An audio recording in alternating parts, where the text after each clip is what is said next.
Good evening, everybody, or good morning, as the case may be for our guest today. I'm Stephanie with Stephanie's Book Reports, and this is our weekly edition of That's Novel. Sorry, I was just checking to make sure I had my YouTube on mute because, I don't want to hear myself. No stereo today. So with me this evening for me is author Stacey Johnston, and it's morning for her. She actually lives in Australia, and so it's tomorrow. So today it's Wednesday for me, and it is Thursday for her. So we were just chatting about where she is geographically in Australia, because I don't know. I know relatively where stuff is supposed to be, but just talking about ocean, which ocean she lives on versus others.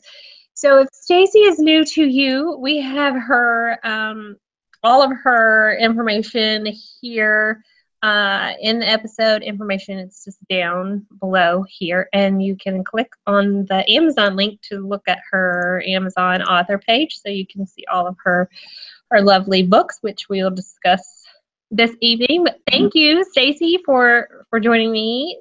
Well, in the wee hours of the day for you. Yes. Well, it's not that early, but it's early enough.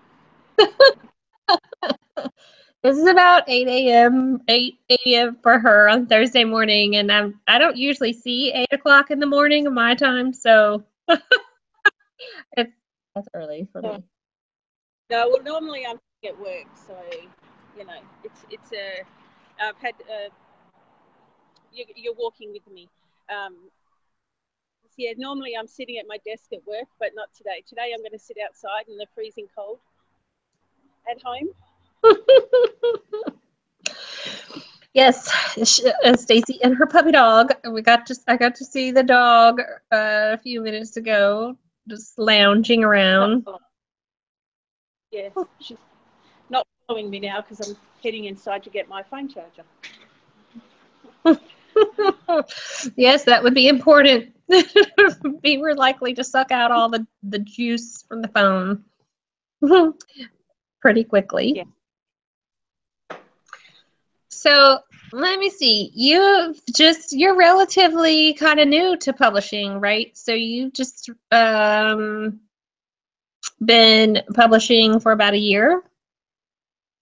Yes. So my first one came out in January 2016. And yeah, so but I am still relatively new, in the space of publishing, which it's good and sort of thing, being able to find new audiences and introduce myself to people who've never heard of me before. Most definitely, which is the hard part, because trying to find, people all over the world, that are readers and try to reach them is, there's so many authors in the market these days. So any little bit helps to help draw attention. So I'm glad that we could make it happen today for you to join me, so that we can hopefully find you a few new readers through this episode. Oh no, that'd be great. Yeah, so exactly. I've settled down my phone charger. We're all good. Yes. Mornings are normally my most chaotic. Organization is terrible. I have that problem too. Well, you should see my house. It's just like it's crazy. I have two small children, and it's summertime here, and so their stuff is everywhere, and I'm just like, I don't know where to start. I don't even care. I just come sit right here in my chair. This is my office space, this chair. So it's like, forget everything else. I'll just sit right here and zone out. Oh no, I've sent mine off to school, so go. see I wave them at the door, goodbye. I said before, it is their first time of walking on their own, so I will do a drive-by past the school later and find out that they actually did go to school. But they're too cute and little to, you know, think of skipping at the moment, so we're fine. Yeah, let's hope they keep that same attitude the entire time. Yes. Excuse me. Are your children readers? Yeah, both of them. And one of them, the younger one, she also likes to write. So she's about 6. She likes to write creative stories. She's trying to sell them to her grandmother at the moment, her book she's making. That's great. So according to her dad, she'll make more money than mum. She's very creative. She loves telling stories, so she's also very creative like that. The other one just loves to read, which is good. I'm glad they were able to, you know, take those things on themselves. Yes, I'm like your oldest. I would prefer to read. I'm not the writer type. I can help with stories and storylines and stuff like that, but I'm not the writer. I just would rather sit and read and entertain myself that way than to try to put words on paper. I have a hard enough time writing reviews. Try to write a book.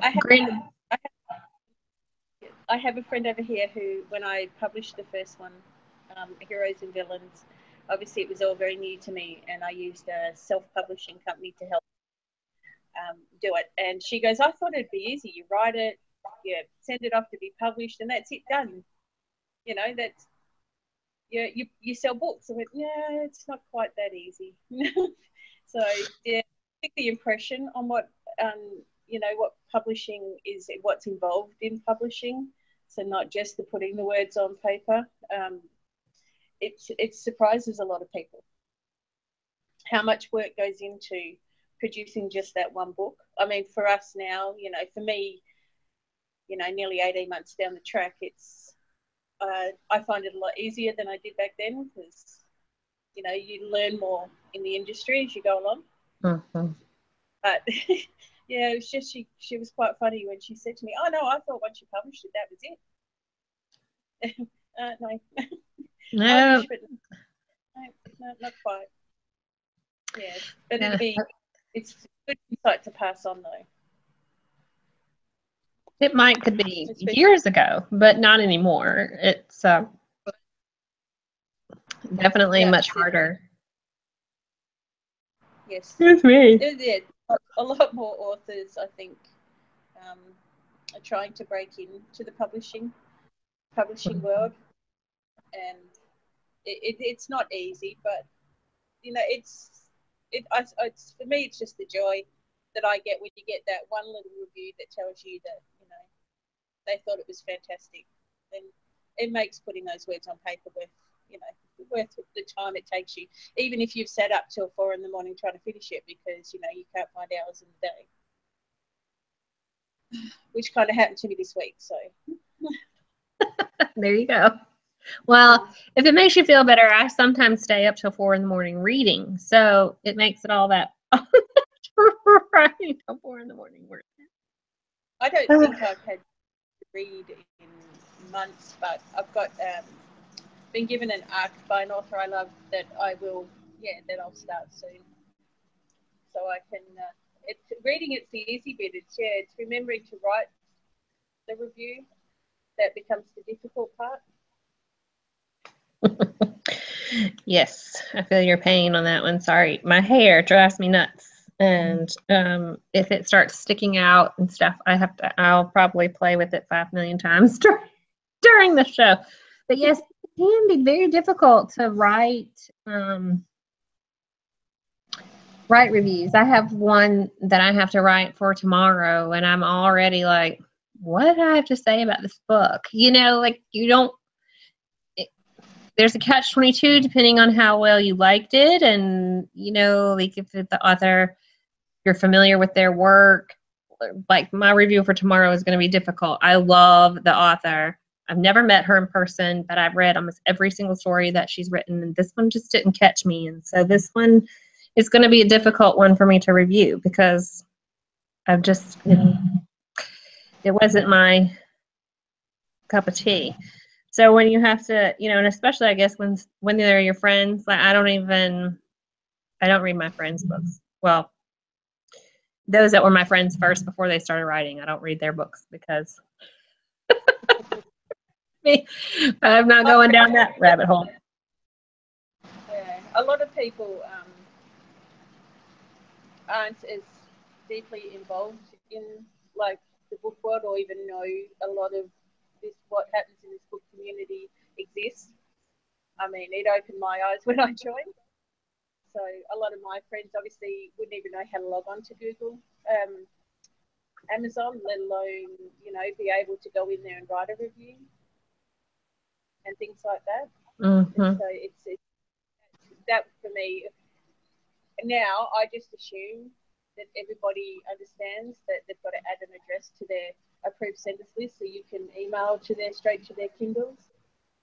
You tend to forget that not everybody is, that technology. Well, I'm not even going to be able to say the word. They're just not that switched on to how it all works. Not that. Yeah, savvy, that technology. But with the writing reviews, I always found that, particularly if I didn't click with the book like I had the one before, it is finding those right words so that, you're highlighting what you did love about them, with also mentioning what let you down without, giving the book it's probably worth 4 stars. You don't want to turn the next person off just because you don't like it. Normally I put something like, although this book wasn't for me, I believe I do that with paranormal books. If I'm given a paranormal one to read, I don't really do well with them. So although the book may not have, been mine. Caught your fancy. Yes, somebody else who's into vampires and werewolves will thoroughly enjoy it. Particularly if it's well written. So it's pointing out those good things, even though, they may not interest you. That I always found difficult. So I'm grateful I don't have to do it anymore. Yes. Or not. I have a reviewer that doesn't like to read paranormal. She's just never really been a big fan, but she's going to actually review a vampire book for me for next month. And she agreed to do it. And I was like, are you sure? Because it's paranormal. But, she really likes dark romance books. And I'm like, if you can read dark romance, you could read paranormal because that's like very dark romance all the day long. It just has supernatural abilities included. So we'll see. Definitely how you look at it. Golden books, they're very different to anything I've ever read, but they're also very addictive. Because you just want to keep reading. I mean, it might take you a little bit to get used to his writing style, but once you do, yeah, they're a joy to read, and they are very well written. He's very creative. You only wish that you could write paranormal or supernatural like that, because it's just how what place you've got to be in to come up with that stuff is amazing. It really is, especially to write those kind of. He's so intelligent. Well, and it's funny that you say that about his writing style because it reminds me of his personality. He's very, I don't think hyper is the word for it. The man is extremely intelligent and he has so much going on in there. And he doesn't sit still. He bounces like he's just a bundle of energy. And his writing reminds me a lot, like his stories remind me a lot of that. Like his brain pattern just must be all over the place because he's just, and it's not a bad thing. His stories, extremely creative, and I think they just definitely reflect his thought pattern and how it's Yes, one of the girls that she kind of beta reads for me. I don't really have beta readers. It's normally I've got 3 girls and I send it to them and go, just tell me if it's crap and I'll just rewrite it. She said to me, I just don't know how you think of it, you know, how you come up with those sort of things. I said, I don't know. As you get into a story, something an idea will come up and you'll just go, oh, we can do that now. But yeah, I always get yelled at because I like to torture. So I figure if I can't torture my kids in real life, I'll just take it out on characters in a book. It's much easier. Trouble for us. You know? It's easier than going to jail for doing it to your own people. Exactly. There was a salesman, because I work for an audiovisual company. I'm an office manager, you know, in my real job. And he just drives me insane, you know, with his excessive demands and whatnot. And, you know, I just wanted to kill him off in my book. So I will write a book and he will be the main character and he will not make it to the end. I love that. Less and less, he's a lot nicer to me. Yeah, no, it's not going to happen. No, but it just, I don't, you know, you can't really explain how you come up with the characters, like the ones from my California Dreaming series. They've been characters that I created when I was a teenager. So, you know, and I'd say that's a long, long, long time ago. So they've been developing for years, changed what, you know, where they go from to what the lives they lived back then. But the characters have always been there. It's just, you know, what you can put them that you have to be creative because you don't want to write the same kind of storyline that, you know, 20 other authors are writing. Mm-hmm. It has to have that something that makes people want to take notice of you and then, you know, recommend you to others. So, which is, you know, what I think I've accomplished with that California Dreaming series. We'll see when this new book comes out on the 31st. We will see. Yeah, so they can get started with that and then move right along. So it starts with California Dreaming, which is currently free. Is it perma-free or is it just free right now because of the new book coming out? Now that one's permanently free because it's a short novella, and all it really does is goes back and introduces you to the 4 lead boy characters 2 years prior to Heroes and Villains, and just gives you an insight into what happened to them. You know, what kind of personalities they had at the time, what happened to them that, you know, sends them to Brooklyn, which is where they are in the first book. And yet writing, facing your characters in the US when you live in Australia, there's a lot of research that goes into that. And I wasn't as aware of that when I wrote that first one. But as each installment came along, I learned that, you know, specific landmarks, you know, locations. Google Maps is awesome because it gives you, you know, you get to see what you're looking at, even though you're tens of thousands of miles away. So definitely having to research to make sure that, you know, you're accurate with your descriptions, and then having somebody turn your Australian words into American. That's just as entertaining. Yeah, that always kills me when I read a book based in America, and then you can tell if it's the author speaks Commonwealth English, which is what I call it, but the Queen's English, whatever you want to call it, not American, and it just kills me because, you know, it'd be the car park or the lift, and I'm like, it's a garage and an elevator. Or a parking lot, an elevator. Yeah. With Heroes and Villains, the self-publishing company, their head office is based in the US, but they've got a Sydney branch.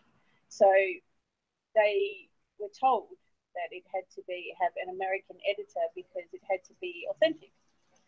And they gave it to an Australian editor. So when that one, and because I was so excited, and all that sort of stuff. I didn't read over the edits properly, and a lot of my Australian, language came out in that book anyway, which I got crucified for to start with. But I sent it to an American editor. We had it re-edited and we had it resubmitted, and so now it's been done. I mean, I think as you write, your writing style grows anyway, and you learn, because you do learn more with your writing, and each story gets better, or you seem to think it gets better. It doesn't mean everybody else seems to think it gets better.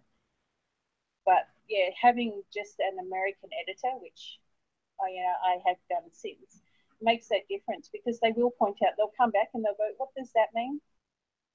Like, what are you trying to say? I've never heard of that before. Yeah. It makes sense to me, but it doesn't make sense to them. And that's when you go, So you kind of learn sort of thing, and you pick up on which words. I still get confused with couch, sofa, or lounge, which is the best one to use. I'm forever being changed on those ones, because for me it's a lounge. Some people say couch, some people say sofa. Just little words like that can throw a reader, and then they'll come back and go, oh, I really liked it, but there were some words there that didn't quite fit. And you go, I try. You're not always successful in weeding out those little ones. Mm-hmm. I think it depends really on what it looks like. To me, a lounge chair, of course, it could be a couch, but to me, a lounge chair is one of those that's longer vertically, and a couch is horizontal. And I think the couch versus the sofa depends on where you live geographically in the United States. Yeah. It's the same word. The means the same, but it just depends on where you live geographically, what you call it. The other one I find interesting that I always get wrong, always gets corrected, is curb and verge. Because over here it can be called both. It's a verge side or it's a curb. It's trying to work out which one of those, is what what you need to. That's why I just send it off and go, you fix it. Just fix it. Just fix it. It's fine. Yes, my poor editor is working overtime at the moment because I was running late with this one. On top of doing this, I also have 4 kids. 2 of them are old enough that they shouldn't be living at home, but yet I've just moved one of them back in. And my work, I also am one of the co-owners over at Books and Boys Book Blog. So I have to manage that as well on top of everything else. So I was a bit late. One of our girls decided she was going to go on vacation for the summer, which I told her I'm going to do exactly the same thing for 4 months when she comes back. It'll be an Australian summer and I'm going to disappear. Never to be seen again. And exactly. So yeah, my poor editor is working overtime at the moment to get it ready for me to send to the formatter on tomorrow, actually, for me. Should be fun. So hopefully upload before the 31st. You'll be up all night correcting all that stuff. Yeah, I will. It'll be long nights from now on until it comes out, which is always the fun part when you get to release. You don't sleep and your stress levels go through the roof. It's great. Yes, I know. And then stalking Amazon to watch the numbers. And then if they never get their act together and they take forever and their numbers never update, and you're like, come on, would you please get the program? I can't do it for the first 24 hours. I can't look, because you're either going to be excited or disappointed, disheartened. There's a whole range of emotions you go through. 24 hours, I don't look, but it doesn't mean the rest of the girls from the blog don't look, and all the girls that do follow you don't look, because they all look and they'll come back and tell you, and it's like, no, please don't. I don't want to know. my PA Lainey, she'll just snapshot them and send them to me. It's great, but I do that to her with certain things. It's like, look, you know, you get those little stickers of the little dogs bouncing. She sends me them often. She's a very excitable lady. But I would be lost without Lainey. She does everything for me when I can't be around. That's good to have help like that. I have my I have friends that help me out in a pinch. And my friend Donna helps me do these. She builds these shows for me. It's one less thing on my plate, and she can. You know, we learned how to build the YouTube show in advance together, and then she just took it over because one less thing on my plate to do. But yes, it's definitely helpful when you have somebody that can help manage all that because especially on release day, there's a ton of stuff to do on release day, and people don't realize how busy it is. No, and because you get you know, you're not just do you have your release though, you've got like maybe 10 or more release day parties or takeovers that have been arranged around that date. So for me, I do everything from 8 p.m. My hubby's at 8 p.m. EST to about 10 p.m. because for me it's between 8 and 10 a.m. and I'm normally at work, so I can sit there for 2 hours and pretend I'm working, and yeah, and just sit there and participate in these release parties. But you sit there, like you've got to bounce. You've got so many screens open. I know a lot of authors will pre-schedule them, but not all readers like to see, you know, when they see that it's been sent by Hootsuite or whoever they've organised to schedule their posts with. They don't always like to see that because they don't feel that the author is there. You know, some I know like to do it because so they can participate. So their scheduled posts will go off and then they'll just sit there and join in. You know, for me, I've normally got 10 little windows open and I'm flicking from, you know, one to the other. At times it's not my greatest you know, skill. Nothing like multitasking to get the job done. Or multiple jobs, as the case may be. Hi, puppy. She's pretty. She smells. What kind of dog is she? She's an Alaskan Malamute. She's very old now. Something's caught her attention. She's probably wondering, what is that weird accent I hear? I've never heard such a thing before. That's a weird voice. I normally have, when I'm speaking to Natalie, one of the other co-owners of Books and Boys, I normally have it on loudspeaker so I can walk around the house talking to her. My kids think it's great. You know, it's like, what is that? You know, she speaks funny, Mum. Yeah, I speak funny, so you know, it's about the same. You know, where does she live in the U.S.? Natalie's from New York, so yeah. Oh yes, she's a different accent than I do. Yes, and then of course I speak. You know, when you speak to others and they're all located in different areas, you just pick up on the slight differences with your accents. You know, I think we all sound the same. You know, apart from the fact that we do not walk around calling everyone mate and, you know, or saying g'day. That has got to be the worst word ever created by an Australian. It really is. Thanks to Crocodile Dundee, the whole world thinks you say g'day, mate. Oh my God, no. He did not do our image any justice. He really didn't. So, yeah. Well, and then you have, you know, like Jamaicans when they call everybody man. You know, everybody is, oh, what are you doing, man? Or, you know, they definitely live up to that. New Zealand, it's bro. Yeah, everything's bro. Mm-hmm. Yeah, a lot of Kiwis that live over here. We lot of Kiwis. I have a blogger friend of mine that lives in New Zealand currently. She's moving back to England in a few weeks, or something. Lots of places I'd like to visit.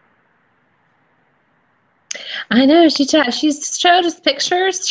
This time when she moved to New Zealand, she was living in Australia, but I don't remember where she was. But when they left New Zealand and went back to England, and then they moved to the north part of New Zealand, and then decided to move to the South Island, New Zealand, Iverskill, whatever, wherever she is down there. And yeah, the pictures, just like their travel along the ocean, it's beautiful. I'd love to see it in person one day. It is. It is beautiful over there. It's very cold too, so they can keep that. I'll stay in my little bubble over here. All good. Does it stay relatively warm where you are? Oh God, no. During the summer, it's hard because I say degrees, so I don't know what 40 degrees is converted into. I think it's 100. 32 degrees is freezing, I think, right? 32 degrees Celsius is 0 Fahrenheit. I don't know. So maybe that's wrong. Anything, let's say 25 degrees over here, it's relatively cold. Anything above that. So we normally average between 30 and 40 degree heat here in the summer. Obviously, the hotter it is, the more my kids spend in the pool.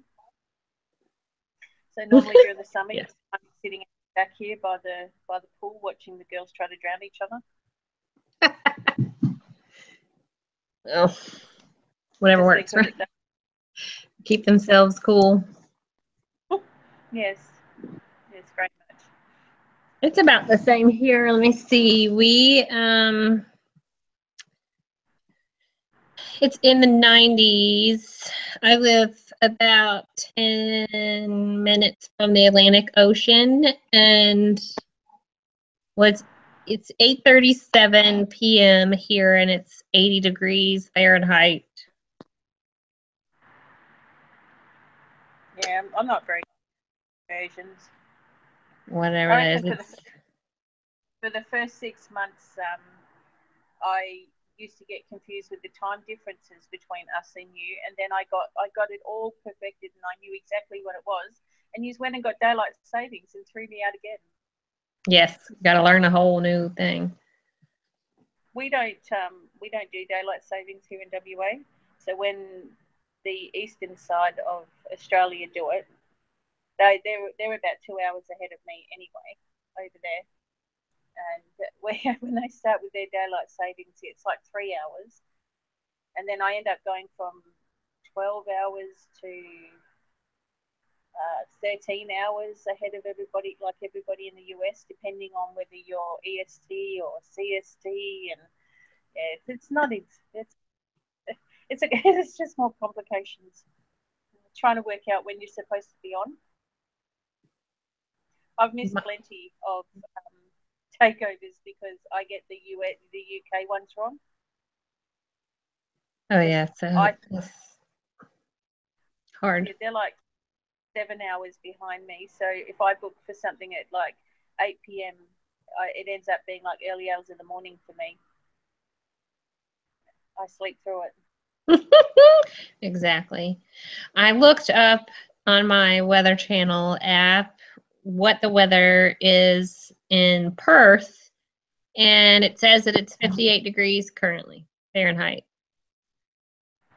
But then it also says the high today is 71 degrees, so that's not a very cold winter.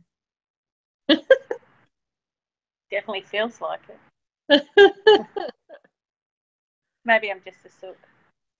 Yeah, it is well, quite. It is cold. I mean, there's no rain, so at the moment, it's normally colder when we've got no rain. But I'm waiting for the thunderstorms to hit. That should be fun. Should be great. I'll just sit inside and prepare for this next book.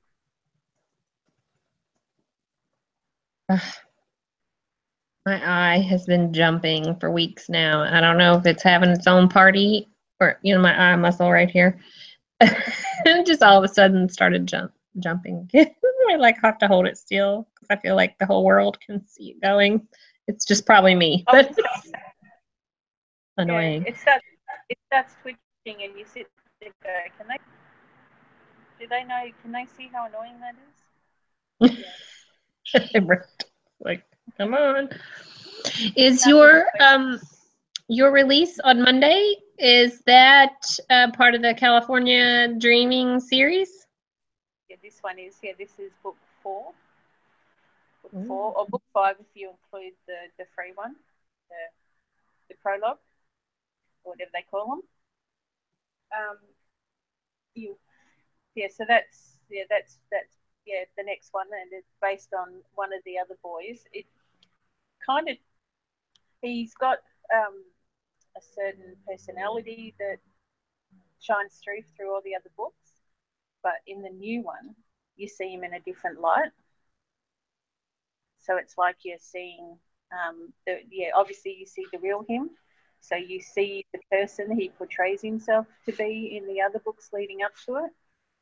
And he's a bit of an ass, but in the new one you see him, and you get to a deeper look at what the boy buried in there, sort of thing. It was a lot different than what I anticipated when I first started writing it, and then I thought that the world was against me and it wasn't going to let me finish writing it because I just couldn't get to that ending. So that made it hard, but eventually we got there, and I think it's to me, I felt it was some of my better writing, but once the edits come back and she tells me how bad it is, then we'll have a different point of view. But at the moment, I think. Well, it should be, as you write more, your writing should be more mature. So it could be your very best book yet, because by now, what, 6 books later? I think my favorite is the comedy, the romantic comedy one I released in April. The Writing My Own Destiny, the one with the bright the cover is really cool. I like that cover. That was fun. I tortured the poor cover designer, Clarice. She's from CT Cover Designs, I think she goes by. I tortured her. It was so far out of her comfort zone, it wasn't funny. She's used to doing, obviously, books like the series that she's done for me. And when you see some of the other books she's done for Victoria Ashley, because she's the one that does all her covers, and Sapphire Night and people like that, and they look amazing. But and then I threw that one at her and went, I kind of want it like this. It took her 2 weeks, but we finally got there, and it reflected. Some people say it reflects the story really well. Some people say it doesn't, but it's just, you just laugh from start to finish. It's one book of mine that I love to reread, because I'm sure there's bits of my personality obviously that come out in it. And although it's not based on any real life stuff, it's just that because I've never been to an author signing either. So my impressions of what an author signing would be, and what it'd be like to meet, to be in that position and meet someone like that, and what he would be like, and how it would progress, and then kind of what would happen when you have to go home, from there. And I'm always asked if it is based on anyone, but it's not. It's just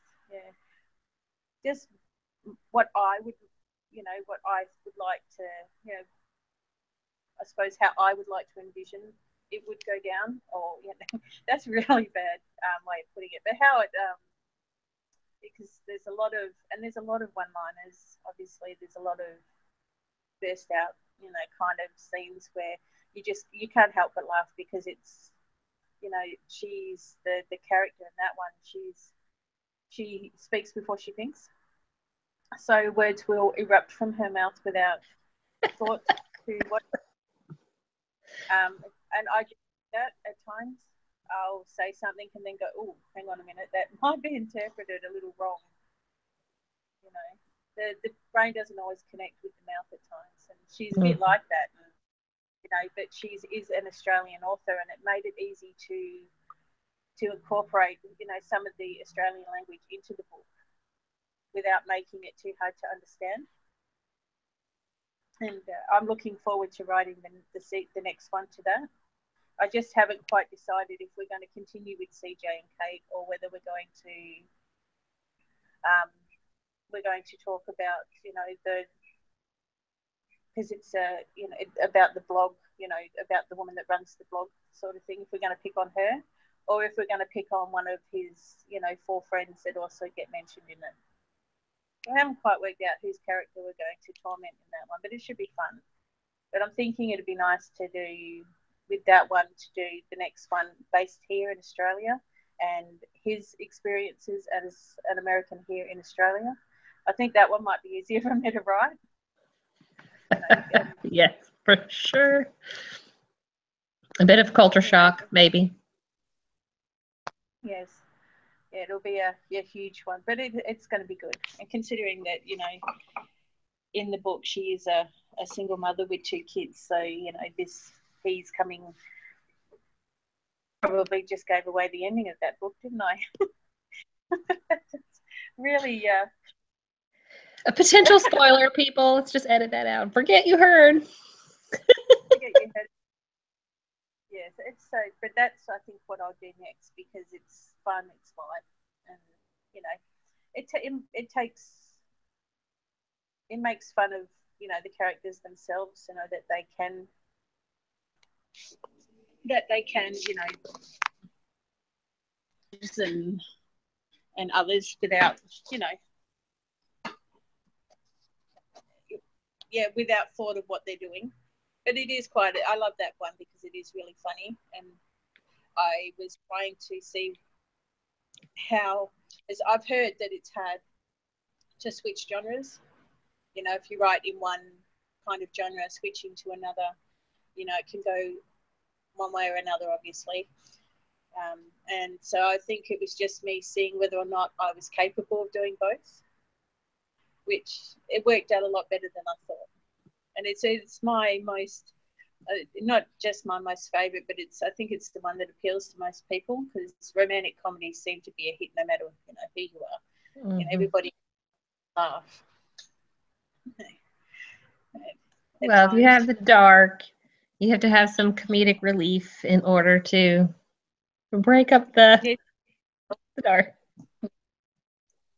Yeah, but because the series, there are a lot of twists in the series, so what you think is going to happen, I kind of go, nah, let's go down that street and follow that path. It's kind of very, there's unexpectedness which comes with those ones. I got yelled at for the second book, for Sins of the Father, because the ending on that one, it's one of those ugly cry books, and so it didn't get. They didn't appreciate the ending, but sometimes it didn't matter which way I tried to end it. It came back to the same thing. So it was supposed to happen. I got yelled at for it, but I made up for it in the next one. There you go. Well, sometimes life doesn't always get an HEA, so you gotta make concessions for when stuff happens. But well, I could assume there are a few authors' books that I've read. Well, my one unexpected ugly cry book, it came out of nowhere. And it's definitely ugly, capital letter, ugly cry. novel. And anytime I see anybody asking for ugly cry books, it's the first one that I recommend it every single time. I mean, it just took me by surprise. I wasn't expected. And I was a blubbering mess. I mean, it was a mess. I'm just a wreck. And I read the rest of the story, but apparently I didn't soak in what was happening. And so I had to ask one of the other ladies that reviews for me. I had to ask her because she's on the Author Street team. I'm like, okay, please explain and do the story because I don't think I got it because I was such a mess. But it's like at that point you think you just going to hate the author, but once you think about the story and realize how they actually work, like it really worked for that particular story. That My Ugly Cry book is based on a true story, so of course it's it's fiction, romance, but it's based on a true story, and so just like, oh my gosh, how could she even write this part of the book? That part really did happen in real life, and I'm like, how could she even write this? I wouldn't have even been able to put it on paper without being a mess. But sometimes you just got to throw it out there. Yeah, sometimes it's therapeutic though to be able to put those words down on paper and to share them. It's not a sympathy thing. It's a way of dealing. So sometimes those kind of stories, they help the author more than they do the reader. Mm-hmm. That sort of thing. I think what surprised me the most was one of my readers. She's been with me from the start. She was so upset with me with this second one, and but what for me, what it was that how connected she was with the characters, and that's what surprised me the most. Did I write it that well that you could actually relate to those two characters and what they were going through and what eventually happened, sort of thing. And I'm not giving away spoilers on this book. So, but yeah, she got so connected to these two, and it surprised me. But then a lot of the responses I got were they loved it, but and it's how they related to him. I just didn't think you could get that attached to a character. I must admit though, I have in other books myself, ridden that roller coaster with them, and you wanted to hate them and love them, and just bring them in for cuddle sort of thing. So it is, but just knowing that, with Sins of the Fathers, even if it is just for her, was amazing. Like having that, and that just makes what you do, all the more worth it. And it keeps you going, even though, some days it just really doesn't feel like it's worth it. Right. Well, to get that kind of response to a reader, that they really were enthralled with your story, because if you intended for it to be an emotional roller coaster and nobody had, not that it has to be intended or not, but regardless, if the story is an emotional roller coaster and nobody says anything about it, then it wasn't written well, I guess. But to have it is not, that sounds kind of quite negative, but you know what I'm saying. Like if you're the story and people have that such a strong reaction to the storyline, you've done your job fabulously. Telling their story to get it out there. That's it, and that's it. I think apart from, obviously, I think you might. I think every author says it about every new book they write. This is my favorite, to date. But that comes back to growing as a writer. But the next one, like After the Dust Settles, I didn't do it. Shauna Cruz, I think that's how you pronounce it. If it's wrong, Shauna, I apologise. I love you dearly. She did a photo shoot with Johnny James for me, and that's how I got the cover for the next one, for After the Dust Settles. That one took on a whole life of its own as well, because it became like a mafia romance, which was completely different from from where the book started. It's just that one of the characters went down that road, you know. Not that they, you know, but it revolves around, you know, in that kind of thing. And that took on, and it ended up being more about the lead female than it did the male, even though he's part of the original, the original character set that I created. And it became more about her and you know, and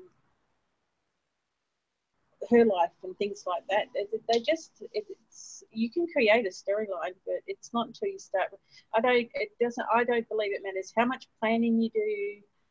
And if I buy one more notebook, I think my husband will divorce me. I've got mountains of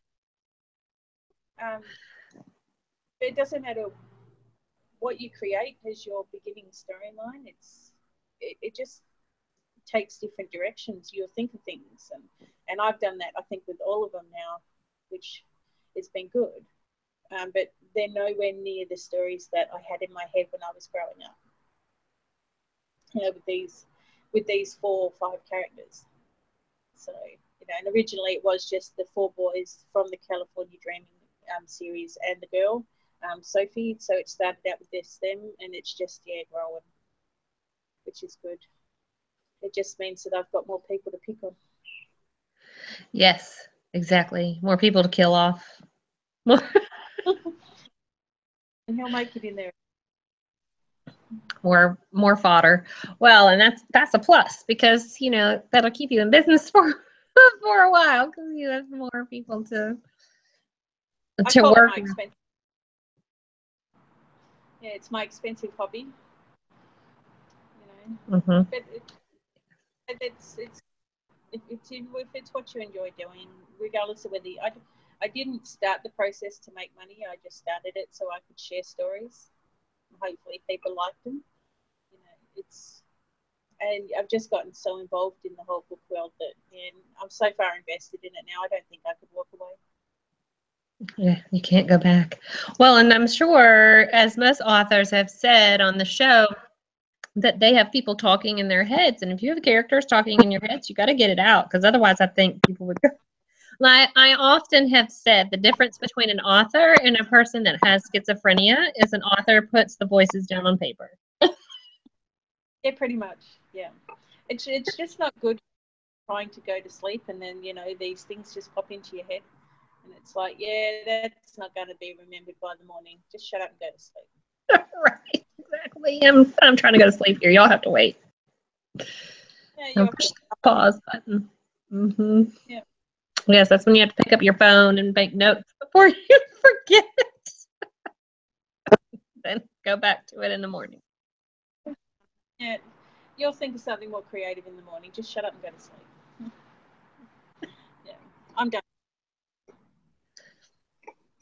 Yeah, I've had many author on the show that have said, yeah, they wake me up at like 3 o'clock in the morning wanting to get this story told. So they get up and write and then go back to sleep. Like, I'd just be up, you know, there's no going back to sleep. Yeah, I wouldn't be able to. And because too, I working full time, I can't sit up that late, because it's an hour for us to travel to, you know, to where I work. And I wouldn't be able to function. I'd be grouchier than normal. And my poor work staff wouldn't know what to do with me. Yeah, that's way too early to get up to process. There's lots of inappropriateness that, you know, goes down in our office. I could write a book on some of the inappropriate one-liners that come out of the mouths of the people I work with. It's just, and probably 90% of that's me, but yeah, it's great. It's the things you think of and the conversations you have. But yeah, I always say that I'm going to, because I set myself as like a 3-month time frame between books, because one, I don't have the time to write like some other authors, and, you know, it is also the cost factor of having to produce each book. But I always say I will spend the 3 months and take my time, and then the month before you go, oh yeah, no, that's not going to work, you know. But I find everything else just kind of gets in the way, and I'll do that tomorrow. I'll write some words later tomorrow, and yes, they never happen, and everything becomes a rush. But you know, I took my time, obviously, trying to get this one finished because I wanted it to be perfect. But yeah, kind of, you know, cut into my editor's time. I need to send her chocolate and wine, lots of chocolate and wine for pulling it off. But Definitely. yeah, I think, yeah.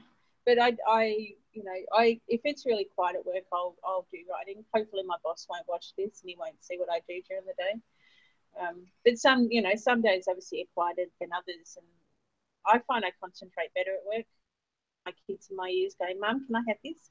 Mum, can I get that? Mum, can I have a drink? Mum, can you take me to him?" So, or hubby going, "Are you going to be on that all night?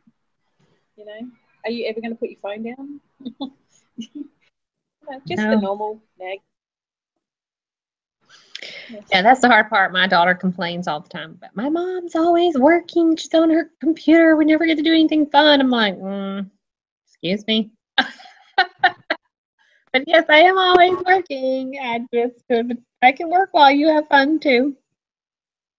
You're always on the phone. Yes. I like to take my laptop. We've got some indoor playgrounds here, and they've got huge big tunnels they crawl through, and climbing stuff and sort of thing. It's this massive big. We've got a couple of them. These massive big play centres, the indoor ones, and during the winter, I like to take them. The girls will run them up for 3 hours. You buy them a drink and maybe some food to shut them up along the way, and I just sit there with my laptop and I'll just write. The earphones go in the ears and you ignore them and you just nod your head when they say, "Can I have my drink?" and you just point at the floor. It's sitting down there, sort of thing. And I'll go and write and stuff there. I try not to let it take over too much of my time at home with my family, because we only spend maybe half an hour in the mornings with them before we have to drop them off on the way to work, and you might get an hour with them at night.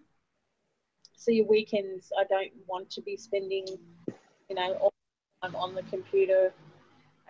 I try to get everything I need to do for the blog done early. I've been a bit MIA of late. The girls have had to look after themselves, but I also, I'm part of B&B Promotions. So I've got other authors I have to help promote as well, and I've got to keep them happy and things like that. So I try to set my time management skills aren't too bad during the week, but on the weekend they're useless. There's no time management skills on the weekend. It's in between this and that, and things like that. And writing it gets slipped in there along the way. Eventually the book comes out. As long as it happens eventually, life is good.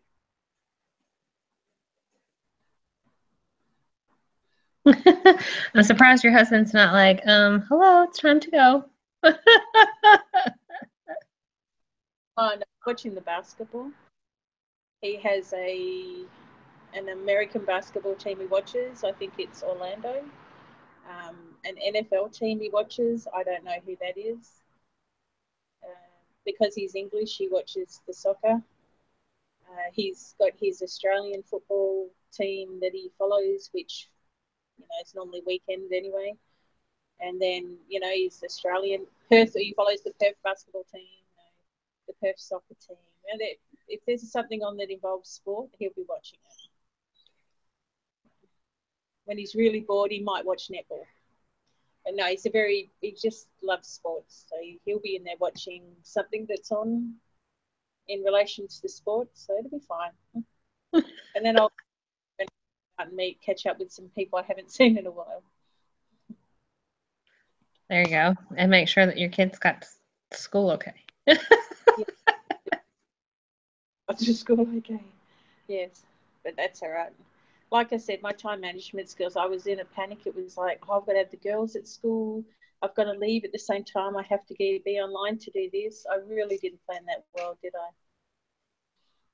And I planned the day off because I couldn't sit for an hour at work doing this, but so I could have the day off and do it. And then I went, oh yeah, I've still got to take those munchkins to school. Oh well, they can walk today. Yes, once you get your edits back, you can maybe you'll get them done early. And then your formatter won't be behind. Yes. My poor formatter. My formatter is LK Collins' husband, Bill. He's got his own graphics company called Presidential Visions as well. He's very creative, that boy. He does all LK stuff. But I emailed him the other day and I said, I'm really sorry, but I've got this last minute job that I need you to do. You can tell me no. And he goes, no, I'll fit you into the schedule. I went, see, that's why I love coming to you. You just do it without complaint. Well, not that I can hear him because he's all the way over in Florida. I don't have to listen to the whinging.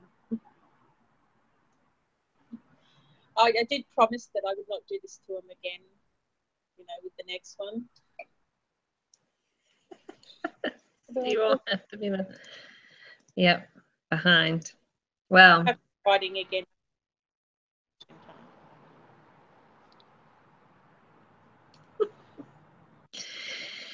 You never can tell. These characters have a mind of their own. Sometimes they'll just do whatever they darn well please and take their sweet time doing it. So yeah, like I said, it's a fun ride. It's bumpy, and some days, yeah, and you see plenty of riders will put up posts saying, I don't know why I keep doing this, or they've had the roughest days, and then all it takes is that one little review or that one little comment, and it changes it. I won't write. I'm normally a very personal person, so I don't post a lot on my account.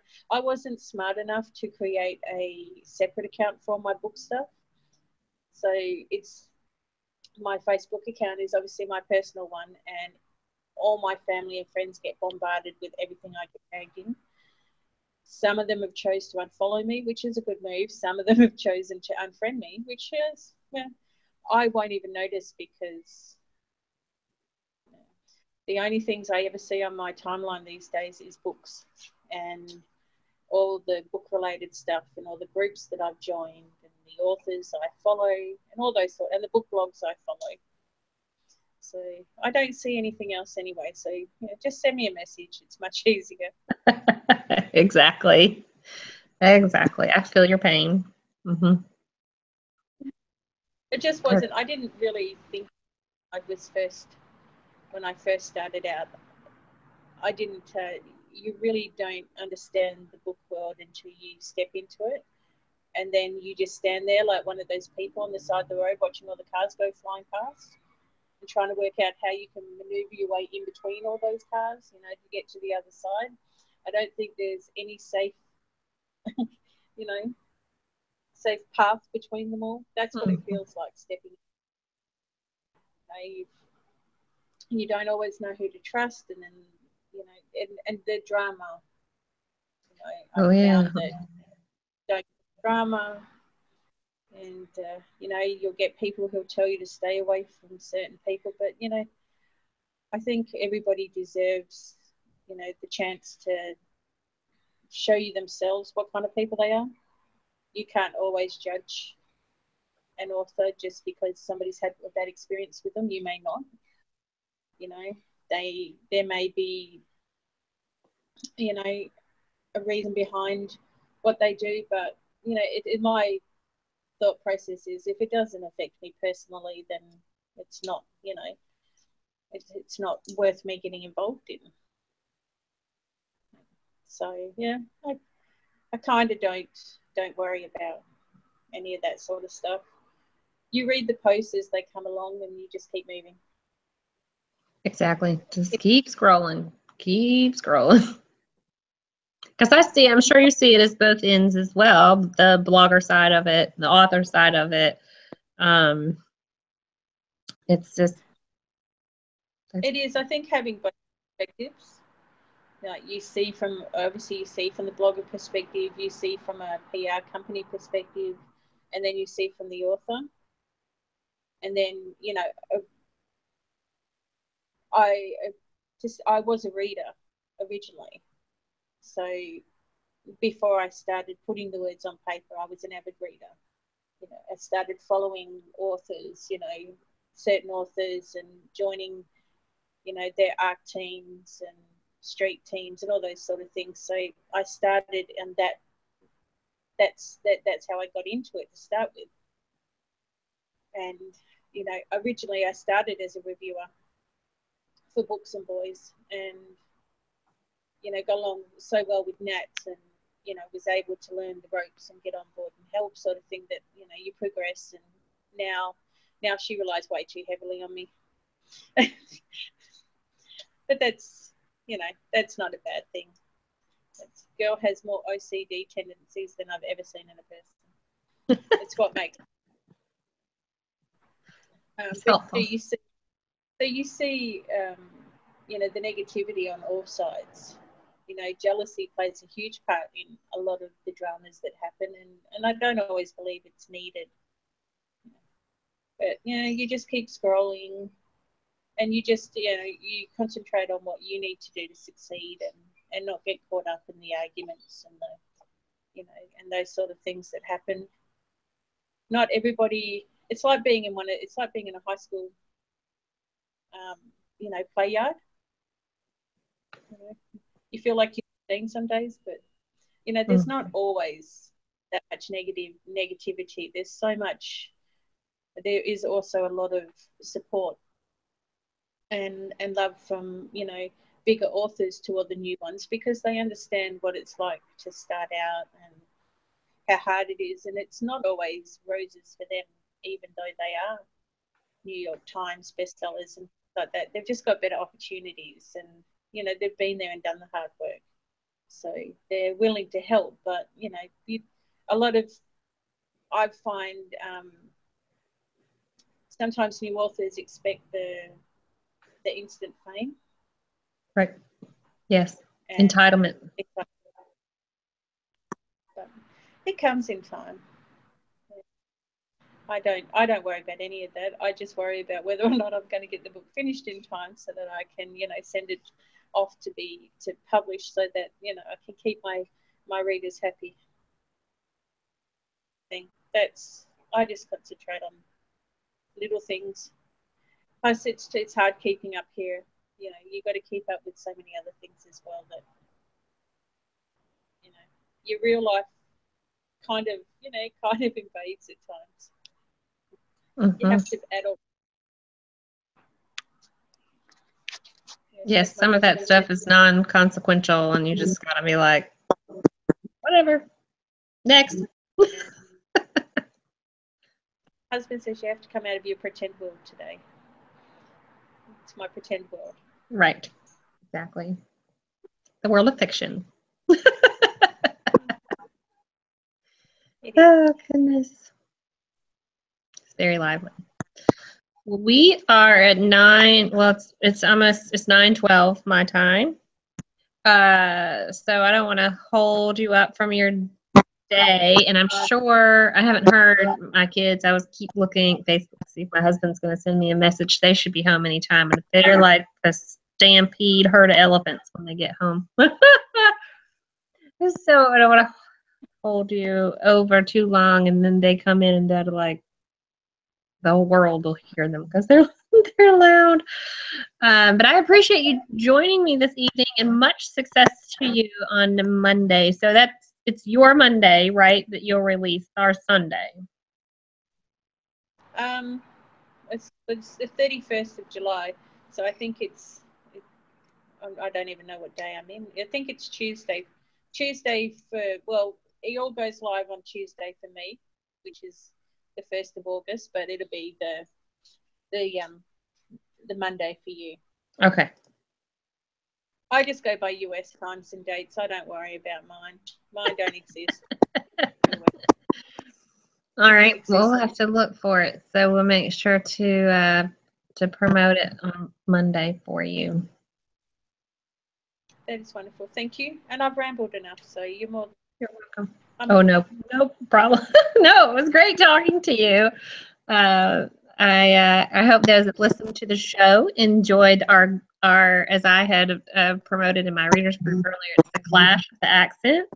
And yours is much prettier, and mine is Southern drawy.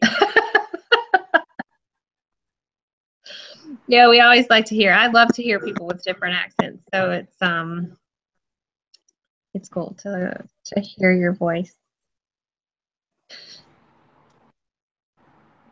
Sorry, he just messaged me to say they were done. So that means they're coming home. They went to the water park this evening so they could swim while mommy was otherwise occupied.